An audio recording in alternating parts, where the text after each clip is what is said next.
Dear students, now we shall study the chapter Relations and Functions. This is the first chapter in second year PUC.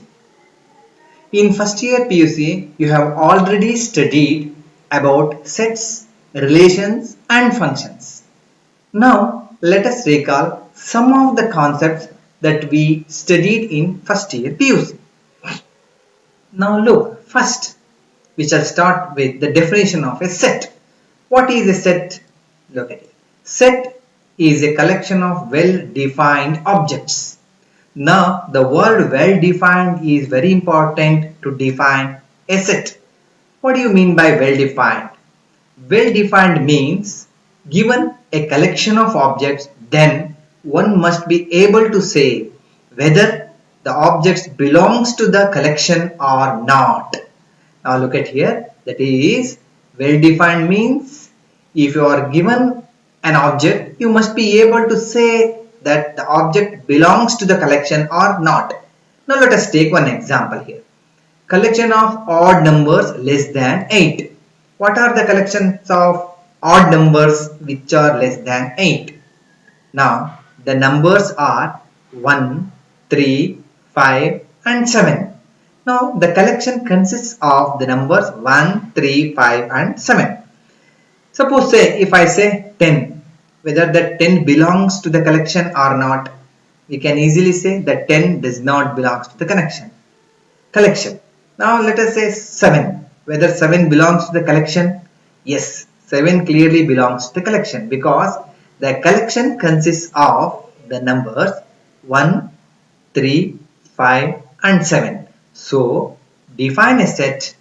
We should not say it is just a collection of objects. It is a collection of well-defined objects. Let us come to the second example. The collection of vowels in English alphabets. So what are the elements in this collection? We can say it is A, E, I, O and U. Suppose if I say W, whether W belongs to this collection? No, it clearly does not belong to this collection. So if I say A, it clearly belongs to the collection. So a set is a collection of well-defined objects. If you come to the third example, the solution of the equation x square plus 1 equals 0. So suppose if I say 1, whether that 1 belongs to this collection? Clearly not, because if we solve this equation x square plus 1 equals 0, clearly x square equals minus 1. So x equals plus or minus root of minus 1. We all know that root of minus 1 is imaginary, which we call it as I. So x takes the values plus I and minus I. If I say 10, 10 clearly does not belong to this collection. If I say minus I, clearly it belongs to the collection. So whenever if you are given an object, one must be able to say that object belongs to the collection or not. Now look at here. Collections which are not sets. Collection of rich persons. Whether it is a set, whether if you are given a person, can we say that whether person belongs to this set? The set is the collection of rich persons. Surely we say that we don't know whether the person belongs to the set or not. This is because we cannot define a rich person, because we can say suppose a person is having 10 crore rupees, then we call such persons as rich persons. Then it is a set, because if you are given a person, if he is having an amount more than 10 crore, then he belongs to the set. If it is having less than 10 crore, he does not belong to the set. So if we say just collection of rich persons, clearly we say it is not a set. Similarly, we have the collection of all tall students. There is no measure. If we say the students whose height is more than 5 feet are tall students, then it is a collection of set. It is a collection of well-defined objects. Third one, the collection of pretty girls. This is also not a set. So we cannot If you are given a girl, we cannot say whether she is a pretty or not. So it is not a set. The objects of the set are also called the elements of the set. Now look at here. Now collection of odd number less than 8. What are those? As I already told, it is 1, 3, 5 and 7. These 1, 3, 5 and 7 are called elements of the set. And the sets are usually denoted by capital letters A, B, C, D and so on. And their elements by small letter A, B, C. Now, a representation of a set. There are two ways in which we can represent a set. The first one is a roster form or tabular form. The second one is a rule method or set builder form. The first one, roster method. In this method, we list the elements of the set and put them within the flower brackets, and the elements are separated by commas. Now look at here. This is a capital A which we denote a set. As I already told, the sets are denoted by capital letters A. It is a flower bracket. Inside that we are writing the elements 1, 3, 5 and 7 with the commas. That is 1, 3, 5, 7. This comma shows the separation of the elements. We should not write just 1, 3, 5, 7. If I write just 1, 3, 5, 7, it has only one element. If I write 1, 3, 5, 7, the A is a set consisting of 4 elements. That means in the roster method, we list the elements of the set and put it within the flower bracket and separate the elements by commas. The second one is a rule method. What is a rule method? In this method, all elements of the set possesses a single common property which is not possessed by any element outside the set, and denoted by it is the collection of all x such that the property on x holds true. That means in this method, all the elements possesses a single common property which is not possessed by any element outside the set. Now look at the one example here. A is a set consisting of collection of all x. Now look at here, there is a semicolon here which represents such that. It is the collection of all x such that x is a vowel of English alphabet. Now look at here, x satisfies a property that it is an English alphabet. So all the elements of A satisfies this property. That is, x satisfies is a English alphabet. That means A consisting of elements A, E, I, O and U. So that means representing in this method is known as rule method. And the first one is a roster method or tabular method. Second one is a rule method. If we come to the another example, B is a set consisting of all y. This is a semicolon which is such that. B is a set collection of all y such that y belongs to natural number and y square minus 1 equals 0. That means here all y satisfies this property. What is that property? That is y square minus 1 equals 0. So what are the elements of y now? If I write y square minus 1 equals 0, that is y square equals 1 and y equals plus or minus 1, as y is a natural number, so we cannot take minus 1. So B is a set consisting of only one element. What is that? That is B equals, it consists of only one element, that is 1. So that we represent this by the tabular method, tabular form. Now types of sets. We have different types of sets here. Among them, the first one is the empty set or a void set or a null set. A set which does not contain any element is called an empty set. That means there is no element in the set. Look at the one example here. A is a set consisting of all x such that 1 less than x less than 2 and x belongs to natural number. Is there any natural number which lies between 1 and 2? Clearly there is no natural number between 1 and 2. So here A is a set which consisting of no element, so A is an empty set or null set, and we represent this by the letter phi. That is a empty set. Because in between 1 and 2, we have different rational numbers, but there is no natural number between 1 and 2. So A is a set having no element, so we call it as an empty set. Or we can also say set of all boys students in a girls college. So that is also an empty set. Now look at it. Second one is a finite set. A set consisting of finite number of elements is called a finite set. Otherwise it is infinite. Now A is a set. It is written in the tabular form consisting of 1, 2, 3, 4, 5, 6, 7, 8 and 9 is a finite set because A is a set consisting of 9 elements. 9, so it is a finite. So B is a collection of all x such that x is a natural number. Is an infinite set because x, what are the natural numbers? If you write this in the tabular form, it is 1, 2, 3, 4, 5, 6 and so on. So the number of elements in B is infinite. So it is an infinite set. Equal sets. What are the equal sets here? Two sets A and B are said to be equal if they have exactly the same elements and denoted by A equals B.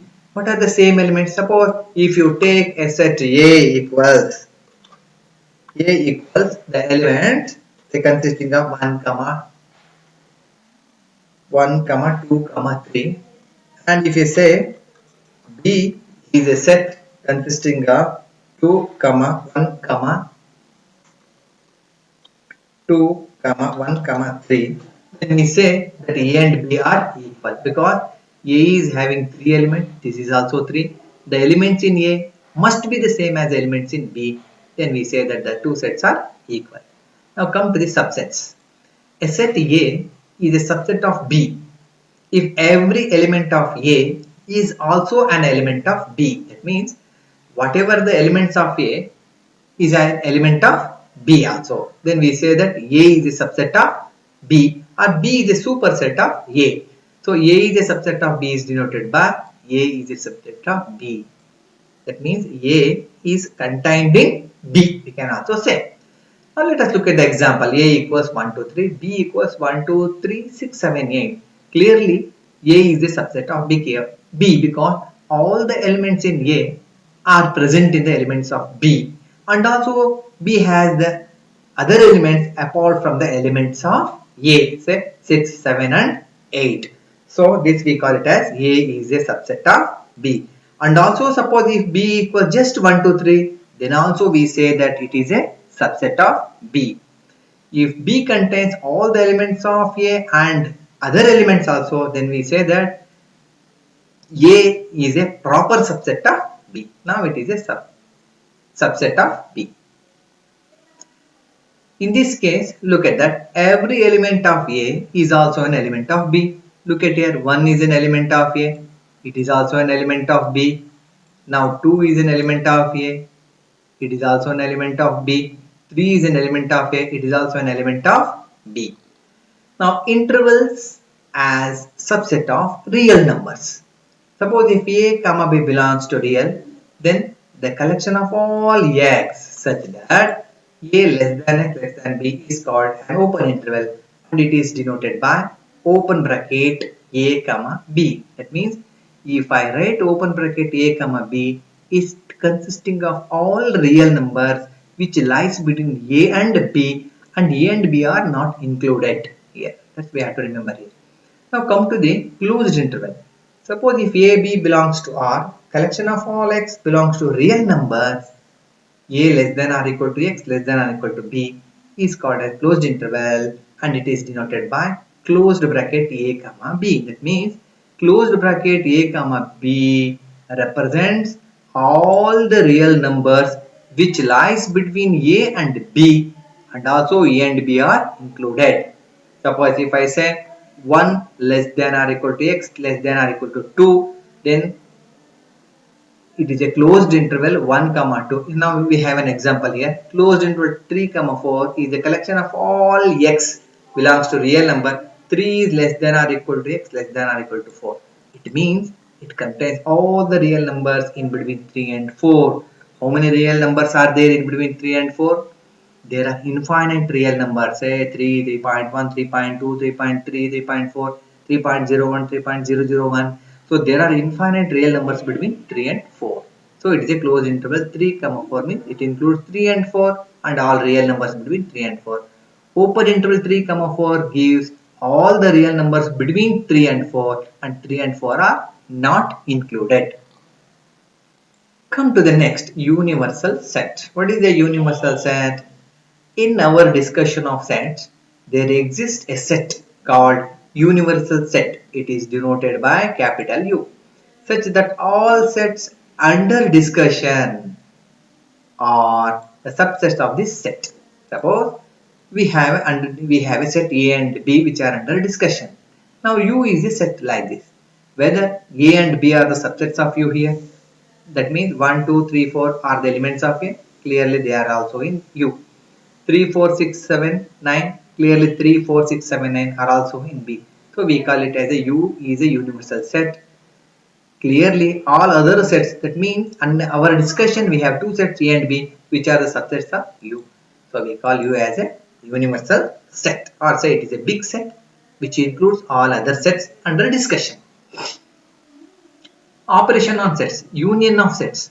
Let A and B be two sets.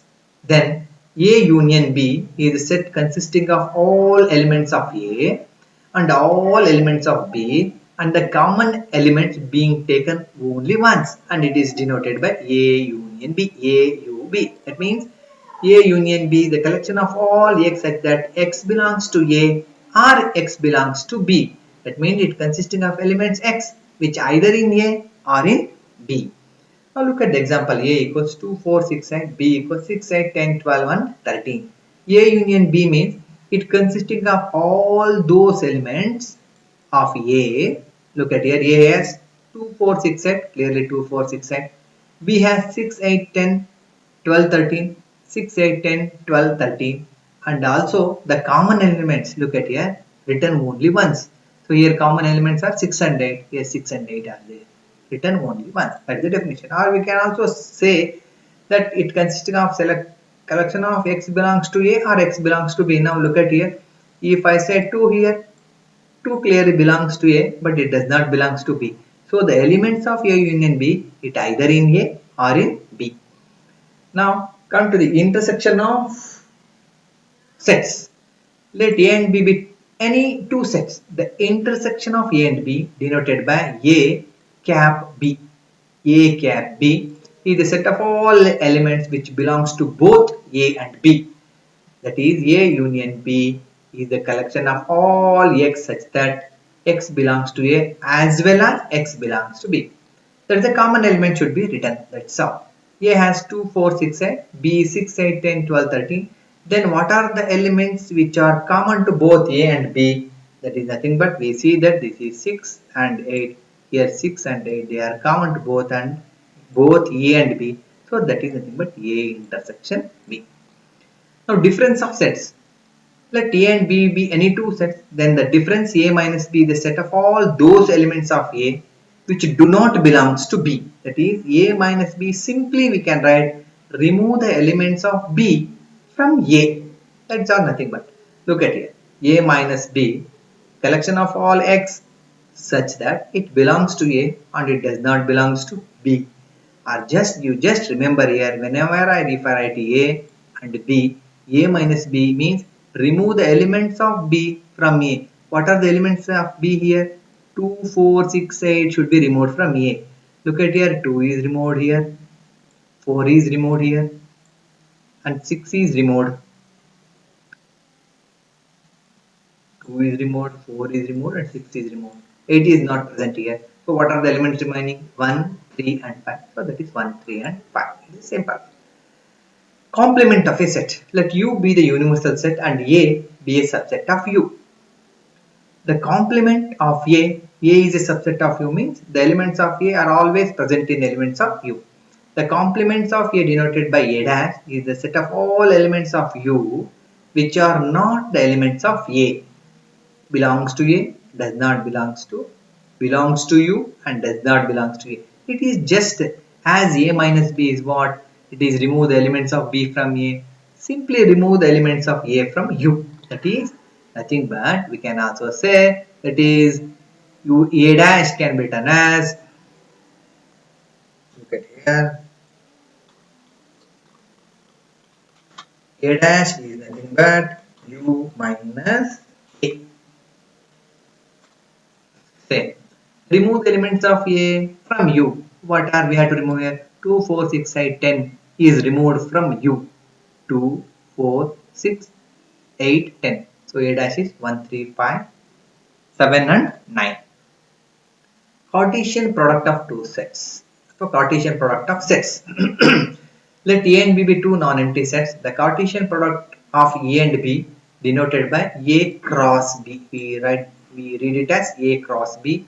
The set of all ordered pairs A comma B such that small a belongs to capital A and small b belongs to capital B. That means it should consisting of all those ordered pairs. That's very important is the first element must be from A, second element must be from B. Now A equals 1, 2, 3, B equals 2, 4. What is A cross B? It consisting of element all ordered pairs. First should be A.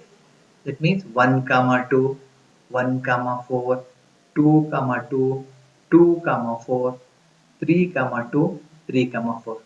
That means it has how many elements are there?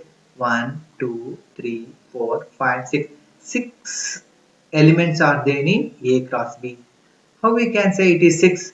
Since A has 3 elements, B has 2 elements. So A cross B has 3 into 2, 6 elements.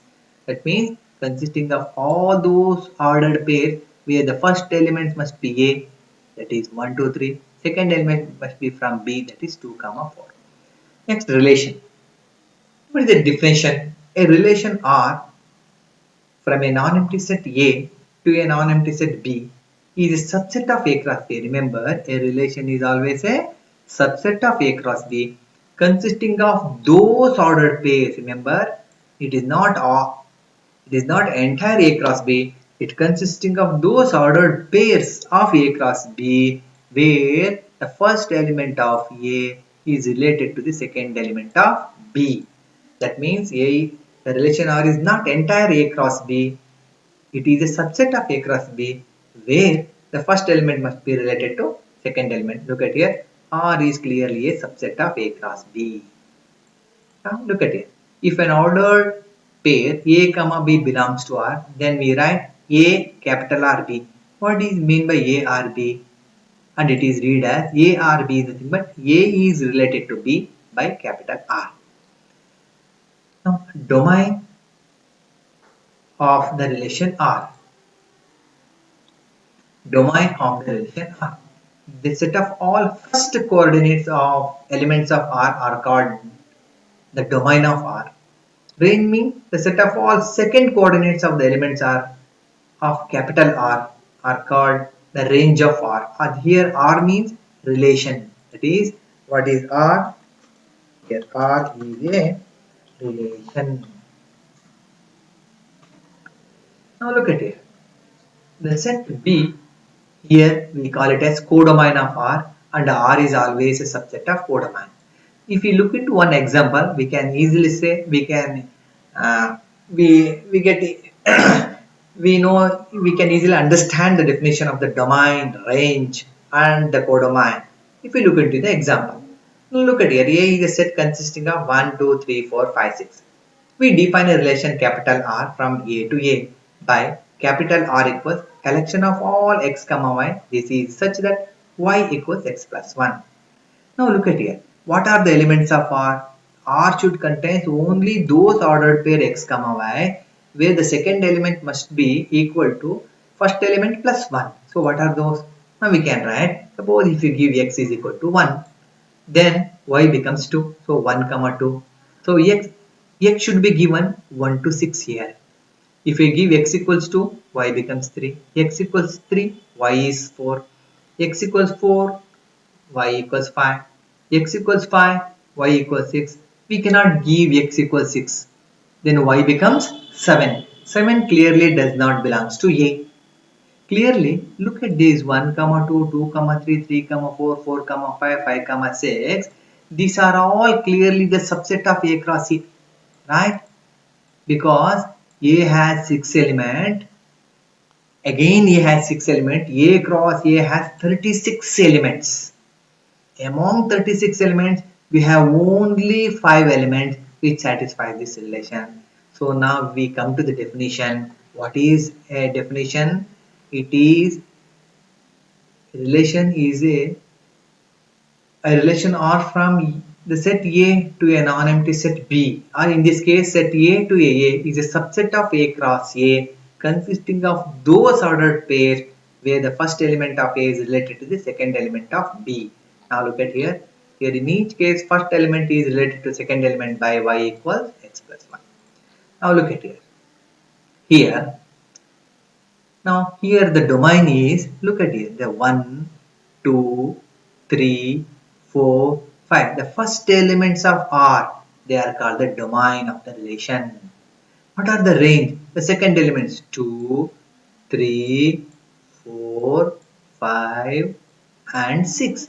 These are all the range 2, 3, 4, 5, 6. And what is codomain? Codomain is nothing but it is 2, 3, 4, 5 and 6. Now look at it. Definition of a function. What is a function? Let A and B be two non-empty sets. Then a function, or it is also called mapping from A to B, is a relation if every element of the set A, look at here, this is set A, this is set B, every element of the set A has one and only image in B. That is, one and only is nothing but unique image in B.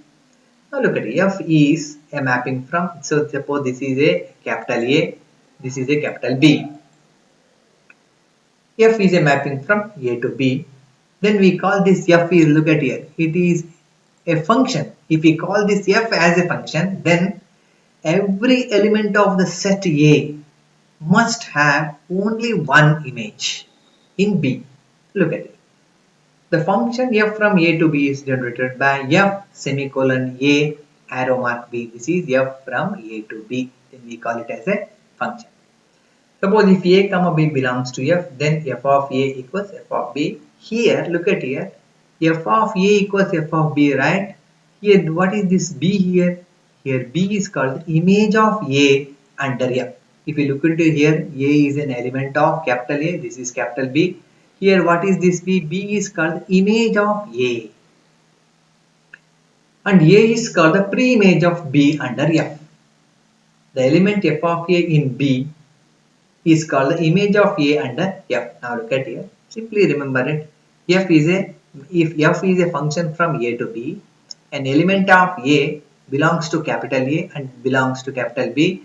If F of A equals B, if A is mapped to B, then the B is called the image of A and A is called pre-image of B. So remember that's all. Now look at here. F from A to B is a function if it satisfies following condition. As I already told, every element that is there, here the word every is very important. Every element of A must have a unique image in B. It should not have two images. It must have a unique image. The pre-image of an element in B need not be unique. That means the element in B need not have a unique image. There may be any element left in B which need not have a pre-image in A under F. Now if you look into the examples here, we can easily say be a function. Here, suppose if F is a function from A to B, if it is a function, then the set A, the first element, look at here, this is A, is called domain of F. A is called the domain of F and B is called the codomain of F. The set of all images of A is known as the range of F and is denoted by F of A. Now look at here the example.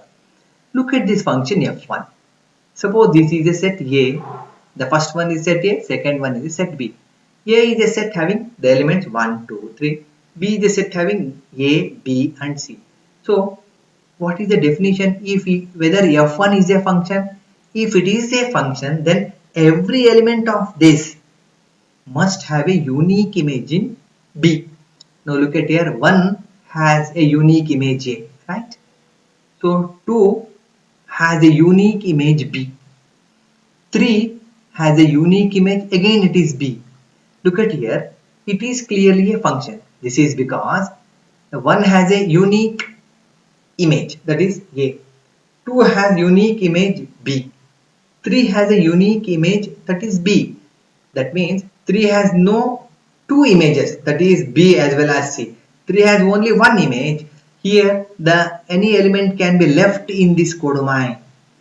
There can be any left in codomain. Look at here. What are the pre-images of B?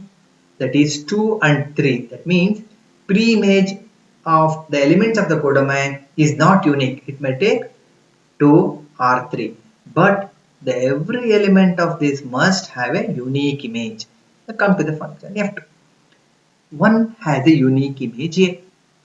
2 has image B and it has image C. Whether 2 is having a unique image? Clearly not, because it having two images, that is B and C.